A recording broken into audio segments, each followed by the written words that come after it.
Типичный образ американца, которого не показывают по телевизору. Это белый американец, у которого образование школа. Он работает плотником. У него есть ружье обязательно дома. Он спит и видит, что кто-нибудь к нему вломится в дом, и он может кого-нибудь застрелить. Он смотрит каждый вечер NASCAR, вот, пьет пиво и ездит на огромном траке.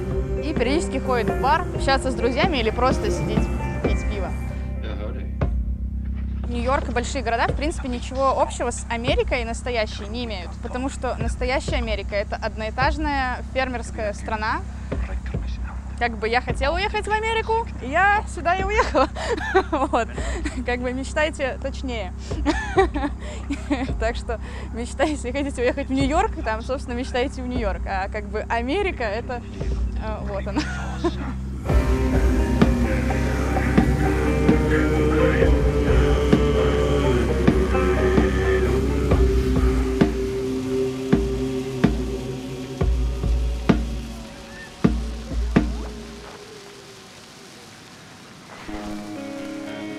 Меня зовут Надя, я сама из Минска, и сейчас я живу в Эттонс, Огайо. Мы ее называем Афиновка. Живем мы в Огаевке. Город небольшой, здесь 16 тысяч человек живет, но здесь сюда каждый год приезжает 30 тысяч студентов, и это очень такой известный колледж-таун.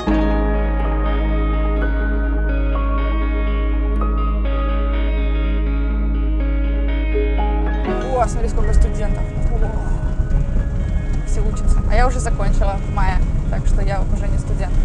Сложно найти дома, где живут местные жители, то есть они живут чуть подальше от кампуса, потому что все дома, которые близко к кампусу, они все сдаются. Все вот это нафиг сдается. В общаге можно найти дешево комнату за $300, но где-то средняя цена это 400-500. Мы сейчас платим где-то 450 со всеми коммунальными платежами. We're making food. It's from Botswana. Botswana, Беляш, Botswana style. What is Belash? Беляш. Belash. Yes. Belash? Yeah. Maguinha. Ну, такое вот студенческое жилище, флаг, университет. У нас здесь живет 7 человек. Вход.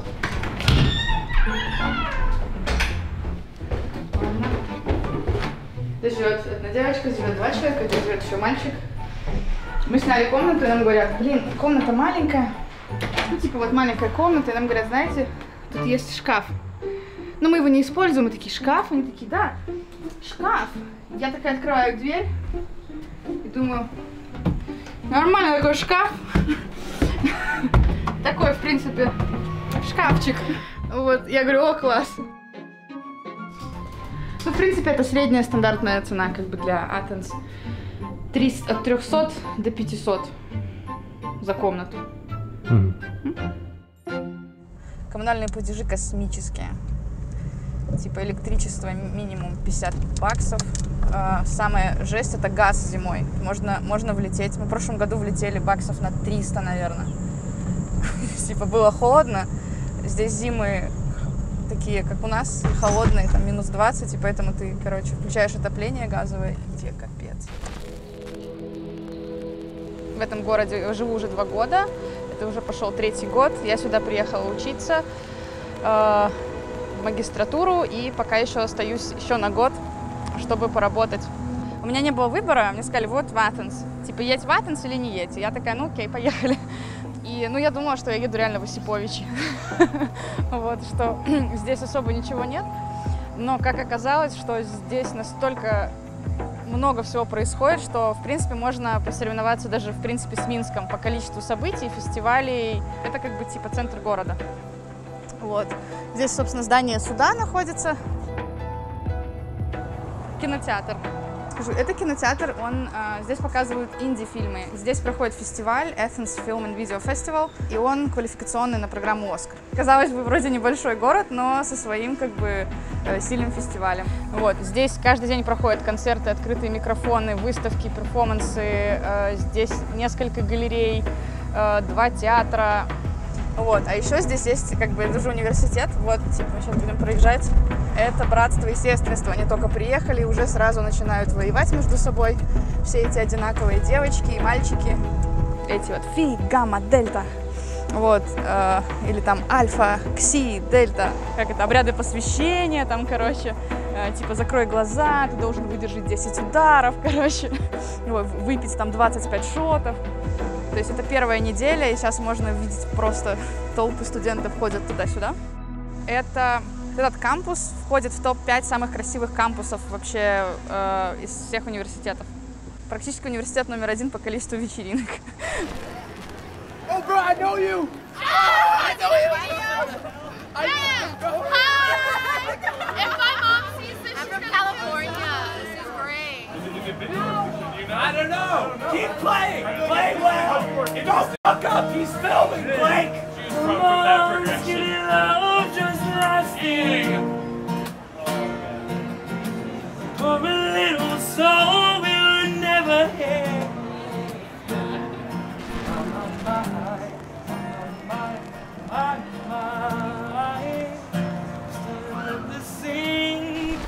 Городок вообще очень крутой. То есть мы находимся вообще в регионе Апалача. Это самый бедный регион США. Эссенс Каунти — это самая бедная каунти, это как область, самая бедная область вообще в Огайо. Здесь зарплаты ниже всех, здесь уровень жизни ниже всех. И как бы Атенс — это такой типа пузырь, где типа есть все, есть бары, рестораны, магазины, вода, не знаю, работа, потому что здесь находится университет. Несмотря на то, что здесь есть университет и куча студентов, очень много местных жителей не имеют высшего образования, потому что у них нет денег, чтобы учиться в этом университете. Если отъехать 10 километров, то можно встретить людей, которые не умеют читать и писать, где у людей нет воды, у людей нет машин, и они находятся за чертой бедности и не могут даже себе позволить, ну, не то что образование, как бы даже, не знаю, даже просто заплатить за воду, например.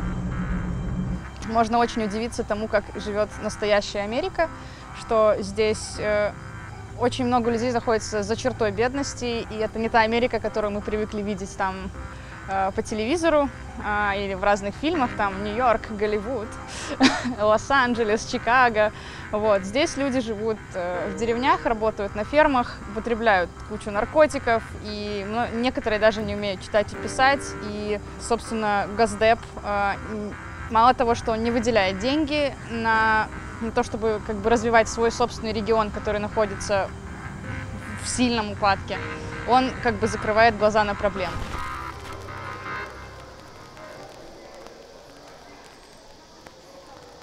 Когда ты заканчиваешь обучение, у тебя есть возможность еще остаться поработать. И для этого тебе нужно найти работу. Что, в принципе, здесь сделать очень сложно, потому что ты ищешь работу на год. И ты не местный. Здесь всегда у тебя будут спрашивать, откуда ты... А если ты им скажешь, что ты из Огайо, тебя переспросят, where are you from originally? Потому что мы-то слышим акцент, и нам как бы надо узнать, откуда ты, чувак, приехал. И очень частый вопрос, особенно в местностях, где народ голосовал за Трампа: а собираешься ли ты домой, товарищ студент? Или ты тут собираешься оставаться? Ну вот, у тебя время, давай отсюда. Как бы Америка для русских, в смысле Америка для американцев. Короче, я так работу не нашла, несмотря на то, что мне было рекомендательное письмо от мэра, от главного градостроителя города. Если у вас нету знакомых в какой-то крупной фирме, или куда вы хотите устроиться на работу, или вас никто не знает, вы не найдете работу. То есть здесь кумовство просто, ну то есть еще хуже, чем вообще где-либо еще. Вы можете, вот если будет два резюме с очень крутыми скиллами, просто вообще золотой человек, и человек, который, ну так себе, но мы его знаем, они возьмут, которого знают.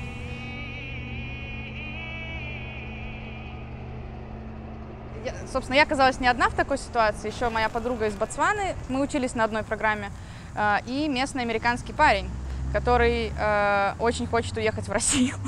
Ну, очень такая странная компания. Вот, и мы основали свою некоммерческую организацию, и, собственно, сами себя наняли.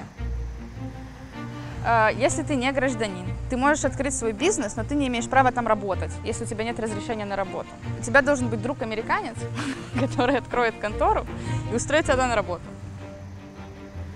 Нужно 3 директора, чтобы было 3 человека в совете директоров. Вот, подать заявление, $30 стоит юрадрес в месяц, и бухгалтер стоит $34 в месяц. И все это делается онлайн. Просто бери заказы, плати налоги, делай. My name is Nadia. В Беларуси я занималась разными городскими проектами. Я учила людей, как изменять свои города, делать их лучше. В Athens я, наверное, уже сейчас занимаюсь тем же самым.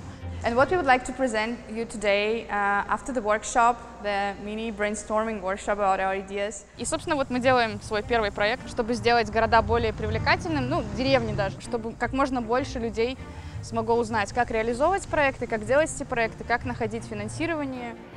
Вот так выглядят американские городские активисты деревенские. В воркшопе они назовут 5 проблем, которые у них есть в сообществах, в городе. Очень много заброшенных зданий. Не хватает мест для детей, нету света, нету фонарей на улицах, вот, не хватает тротуаров. Потом они будут обсуждать причины, почему эти проблемы произошли, и потом они должны будут найти креативное решение и выбрать одну идею и презентовать ее. Кстати, здесь нет связи. Да. Если вам кто-то захочет позвонить, вам нужно отъехать обратно миль 5 и позвонить. Вот. Добро пожаловать в настоящую Америку. И мы стали работать с Athens County Planner. Как бы она мне сказала, что если ты что-то сделала в постсоветских странах, то ты в Штатах типа сделаешь все, что угодно. У них территория находится в ужасном упадке, и сейчас у них такая ситуация, что они не знают, что с этим делать. А я понимаю, что с этим делать. Вот. И поэтому они такие: о, ты понимаешь, что с этим делать? Я говорю, ну да. То есть и им нужен здесь вот такой постсоветский опыт. То, с чем привыкли работать у нас, не привыкли работать в Штатах, потому что здесь не было таких проблем. Здесь никто не задает вопросов: а зачем это надо, а что ты будешь с этим делать, а что ты не сиди уже. Здесь местные чиновники выступают в роли активистов, хотя у нас наоборот люди выступают в роли активистов, а здесь чиновники.